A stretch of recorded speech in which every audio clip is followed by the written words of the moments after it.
Bierton Strict and Particular Baptists and the Association of Grace Baptist Churches Limited.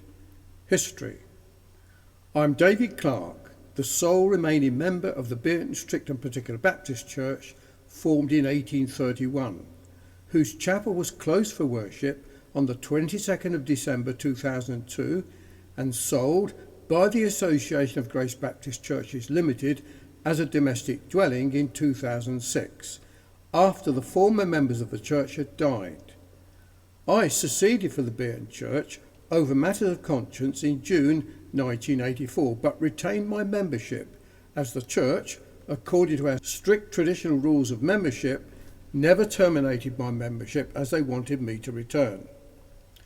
I have just returned from a Christian mission trip to the Philippines and attended the 20th anniversary meeting of Christ-centered churches in Baguio City, of which William Pollock is the overseer.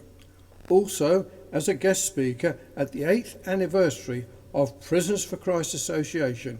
which is an association of former ex-convicts who had turned from crime to follow Christ, the founder and chairman being Bishop William Pollock.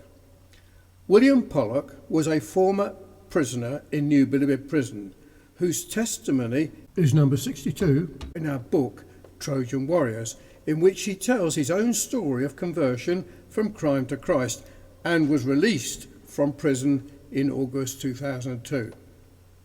On his release from New Bilibid Prison in August 2002, he was sent as a missionary by Trojan Horse International Tulip Mission to preach the gospel to his own people in Baguio, including Baguio City Jail and Benguet Provincial Jails. In October 2002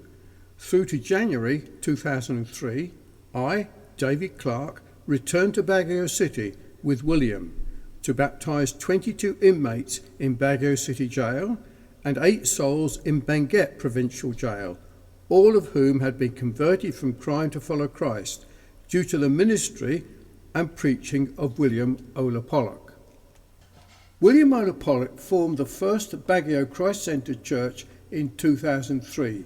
and the ministry of William Pollock continues to this day, having formed and established several Christ-centered churches throughout the Philippines, including Camog, Labayo and other Christ-centered churches during these past 20 years, also and including the Prisoners for Christ Association of ex-convict prisoners, of which he is also the chairman. William Pollock was sent as a missionary and commissioned officer of Trojan Horse International Tulip Fields Incorporated to preach the gospel of Christ to his own city in Baguio in August 2002. I, David Clarke, was the honorary director of the mission and was responsible for sending William Pollock as a missionary and a sent minister of the gospel. I, in turn, had been called by the Lord and sent by the Bierton Strict and Particular Baptist Church to preach in 1982. This is a personal account of our work, some of which is recorded in Let Christian Men Be Men by David Clarke, written in defence of particular redemption and written at a time when evangelicals and other strict Baptists were being persuaded of a 4-point Calvinistic soteriology, and is recorded for the historic record.